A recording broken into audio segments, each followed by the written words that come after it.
Hello everyone, welcome back to Crafts by the Bow. Today is the first Wednesday in December, and if you follow me you'll know that I belong to a global monthly video collaboration group, and that's quite a few demonstrators from around the world, and we all get together on the first Wednesday and we either have a theme or a specific stamp set, and we all make a project. And then we share everybody else's projects so that you can get lots of ideas, either on a theme or a set of stamps. And the theme for this month is Fresh Start. And I decided that I'm ready for a fresh start. I'm ready for 2020 to be finished, and I'm ready for 2021. So I made a desk calendar.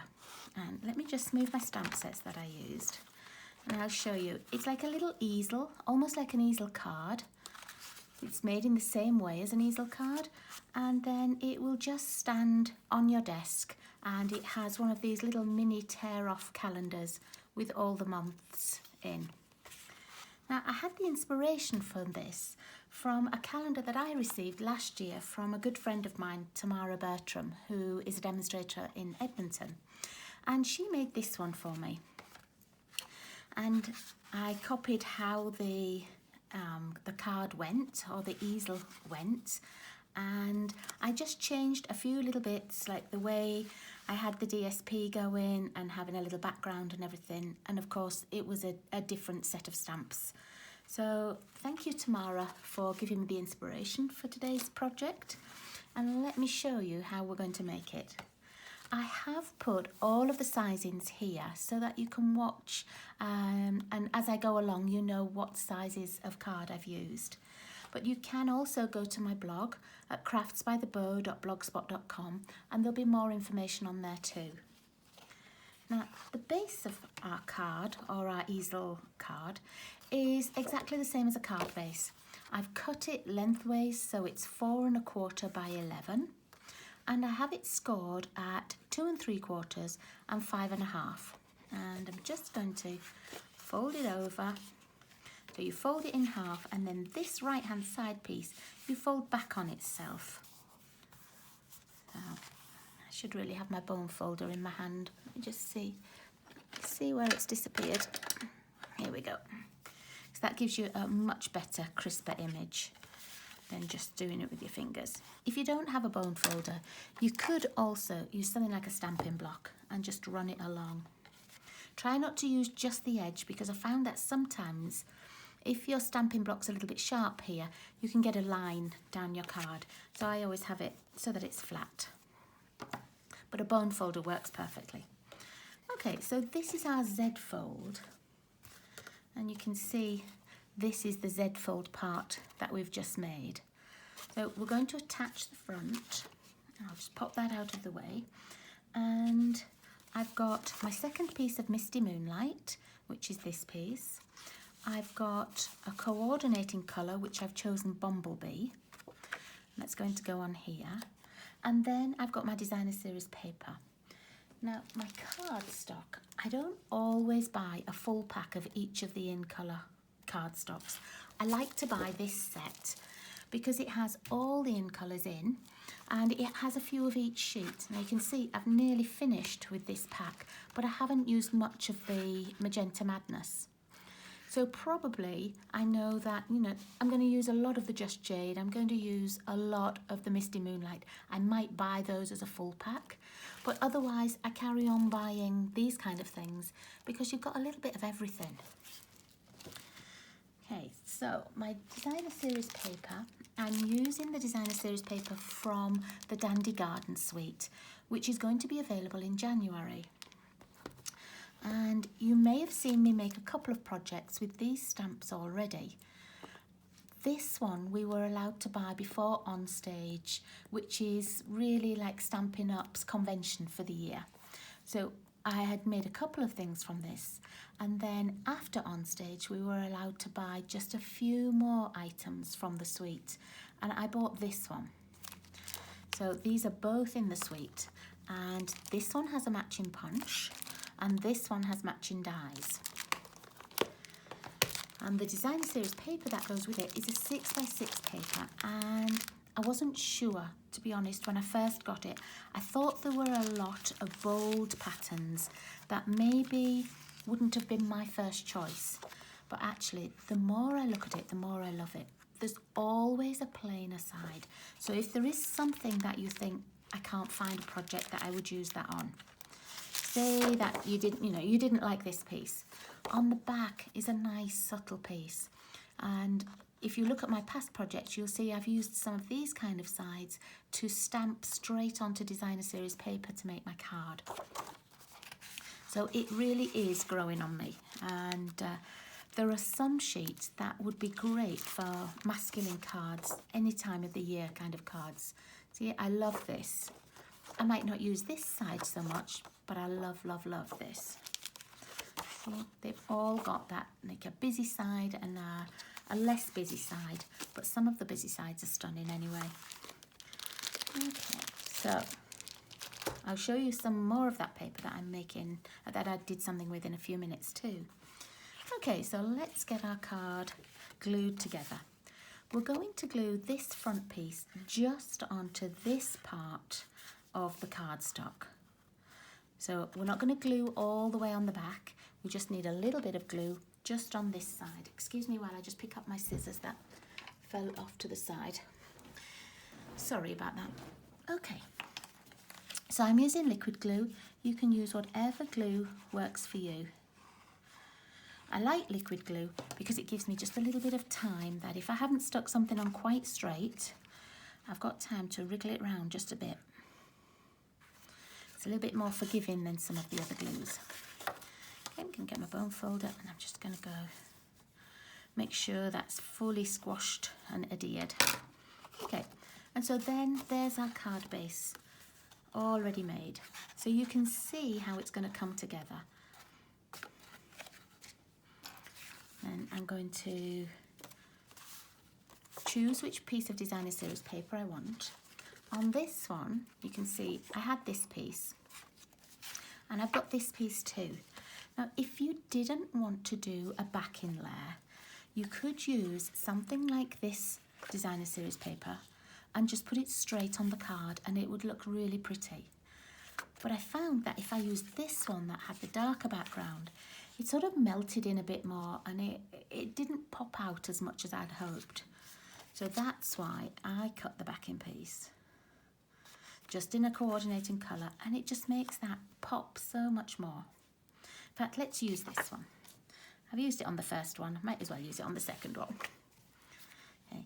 This is the side that I did some of the stamping straight onto designer series paper for cards that I made a couple of weeks ago. Okay, so I'm just attaching the designer series paper to the card. It's got a nice little border all the way around. And then I'm going to put that straight onto our calendar card base here.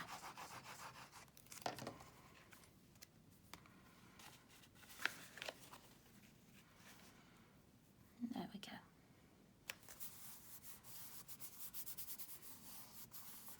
Okay, so there's our base ready. Now I don't like that that's not straight, so I'm just going to take that off. It doesn't look quite straight to me, so it won't matter about that bit. You won't see that in a moment.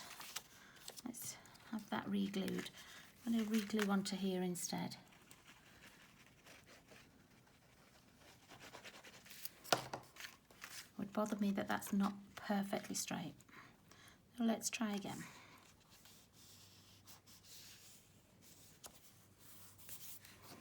Just flatten it down. So now you see why I like that liquid glue. You can still take it off and pop it back on if you need to. I need just a little bit more under there. If you do find that it's attached a little bit, you've left it just a tiny bit longer and it's already sticky and you can't pull it up without tearing it, then what you can do is use a piece of dental floss, and if you slowly go between the layers with your dental floss, then it will come out. I've got a little bit extra glue there, so I know that that's going to dry sticky. So I'm just going to try and dry it off a little bit, and then I'm just going to get my glue eraser.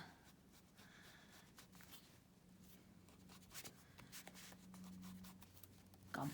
not sticky anymore. Okay, that's better. It's a bit more level.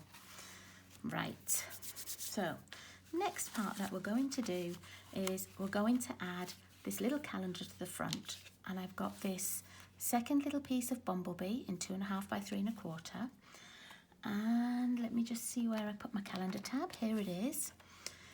Now, I couldn't find any of these in Canada. I did actually send away for them from Tailored Expressions in the States. When I was in the UK, they used to be in just about every shop and all the Poundland shops and everything.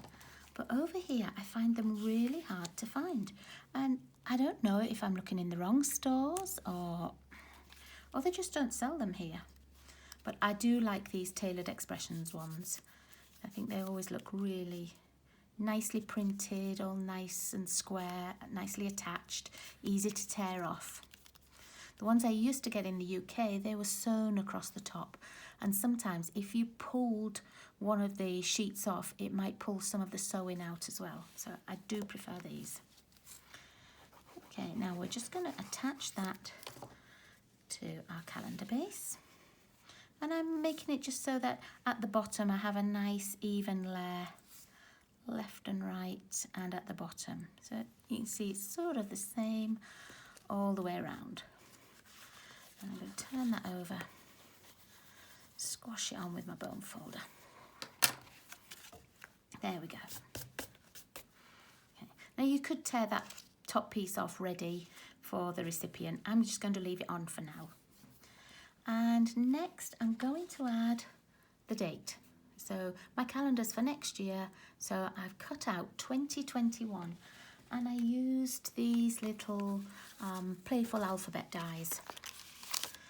And see, they've got letters and they've got numbers as well. So I just used the 2021 from there, and a little scrap of the bumblebee. And what I did was I put our adhesive sheets on the back. Let me see if I can just reach them to show you. Okay, you don't need very much, and if you just attach a little bit to the back of a piece of card and then run it through your cut and emboss machine, it makes it work like a sticker, because this piece you can just peel off. She says, not being able to. You just peel off and you can see the adhesives there, and it just means that when you have small pieces, rather than try to get a little bit of glue behind them, you can use it as a sticker instead. So I sometimes do more with the fancy cut dies as well, where you know you're not going to get much glue. And the sheets come, and they're a good length, and they're split into 3. And you can see the lines down here. And when you want to use them, you just peel this off, stick it onto your card, and then this backing piece is just you know, ready to throw away. So I do like these. I don't use a lot of it because I usually use it for small dies or for intricate dies. Okay, now let me find the ones I've already cut out. So I've already got them ready. So 20, oh, where's my 2 gone? Here it is. 2021. And to attach them, what I'm going to do, I think I'm just going to use my ruler so that I know that I've got it in a straight line. And I'm just going to, let me see how much room I need. Let's move that up a little bit so you can see. I want them to go up here in the left-hand side corner. So I'm just going to put my card against my grid paper and then my ruler against one of the lines. And then I know I've got them straight. And then we'll just peel that backing off. I'm just going to measure it and sort of line it up with the bottom of the ruler there. And that way I know that it's gonna fit, and it won't be all cockeyed. I'm just trying to keep my ruler flat, but if it moves, I know it can go sort of, I can line it back up against this line, and it doesn't have to be perfect, but I just would like it to be somewhat straight. I don't always see straight lines if I'm adhering things like this, and then afterwards I look and think, oh, yeah, that's not in a good place.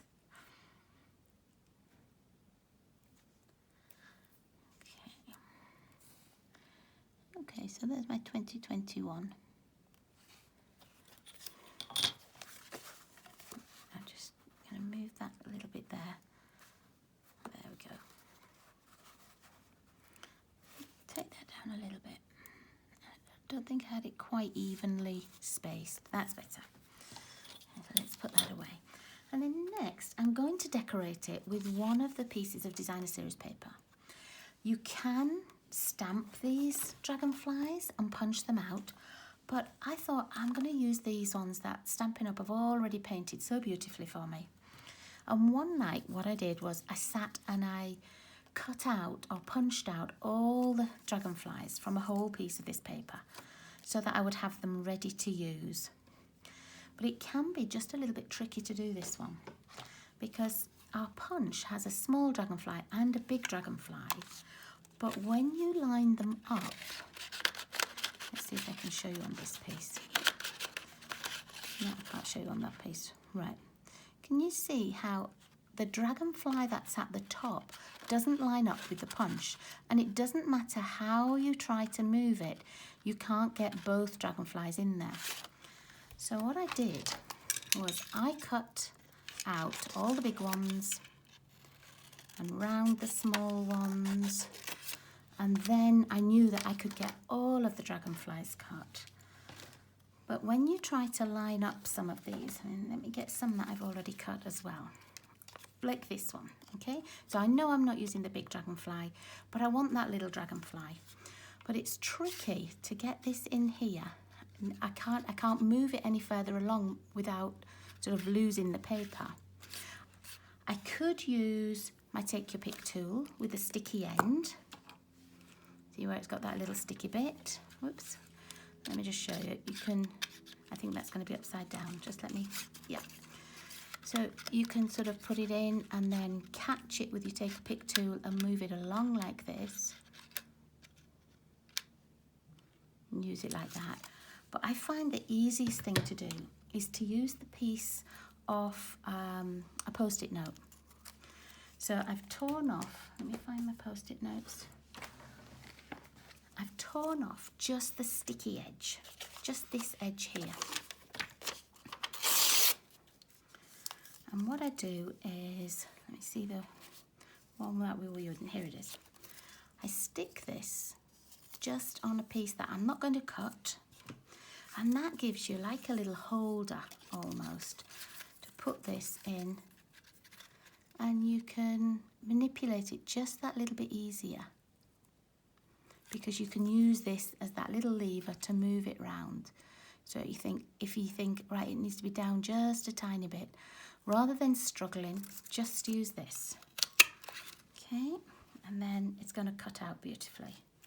And you can do exactly the same with the bigger ones. Let's find a bigger one.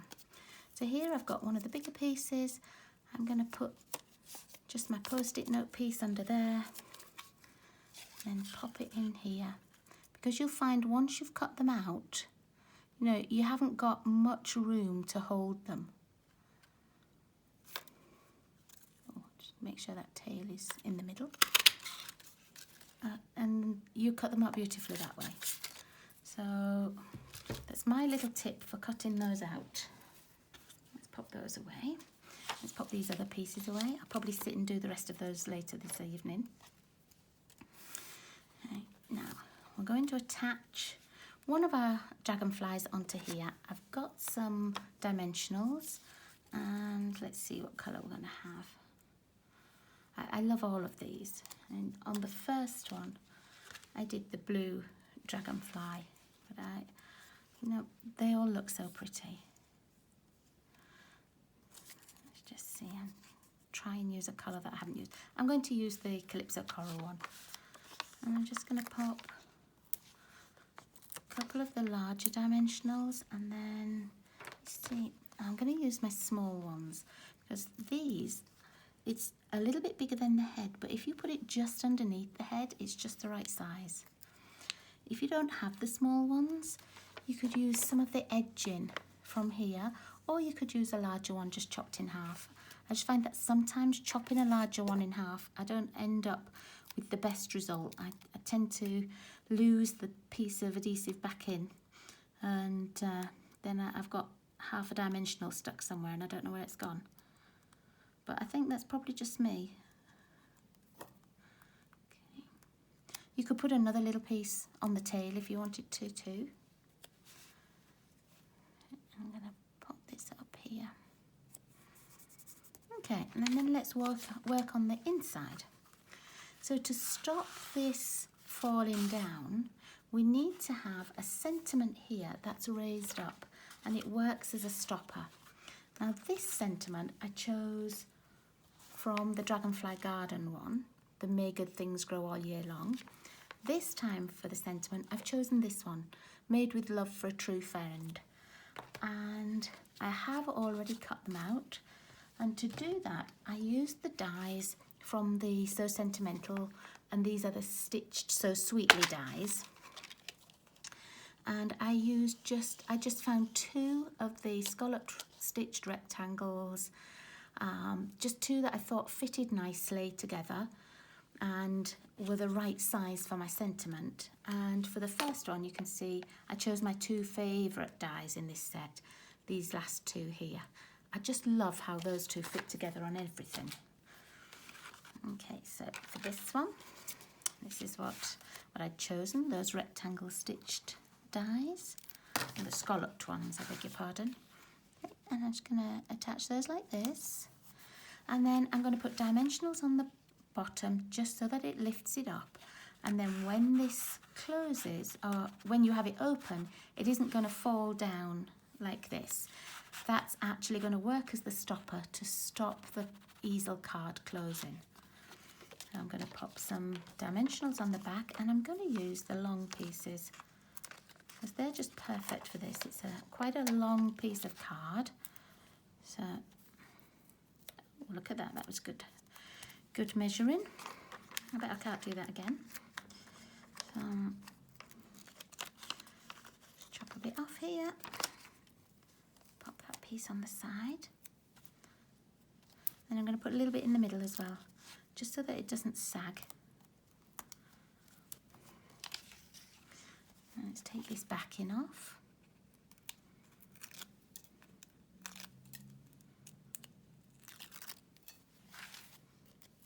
And then let me see how far we want it to close. I want it to go up a little bit.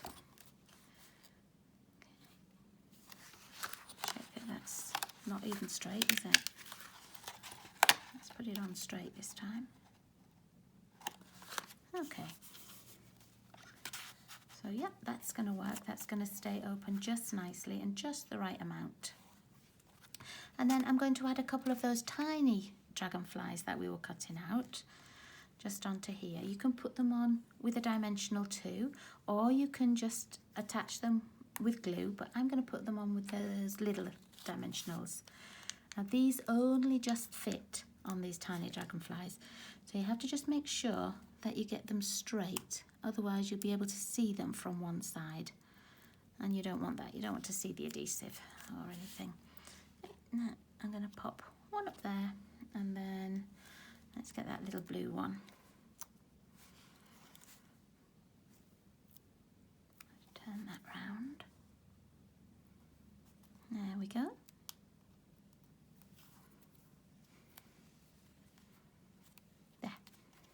And there we are. That's our little fresh start project with our desk calendar. I think that's a really nice little thing to send to a friend in the mail as well, because when you have it closed, it only takes up the same amount of room as a card.